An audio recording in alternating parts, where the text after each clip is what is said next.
Salah satu lokasi yang jadi tempat warga melakukan tes usap massal adalah di lapangan Emi Selan, Makassar.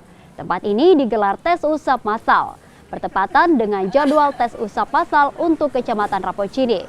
Warga yang datang melakukan tes, sebagian merupakan warga yang telah melakukan bepergian keluar kota. Mereka memanfaatkan tes ini untuk memeriksakan diri. Tes usap massal di kecamatan ini dilakukan untuk kedua kalinya setelah sejumlah kasus COVID-19 masih tinggi.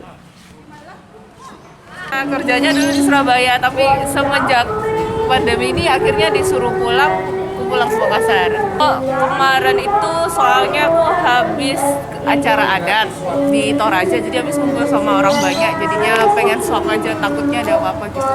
Ini keluarga, satu rumah, tinggal satu rumah, ada om, ibu, sama saudara-saudara.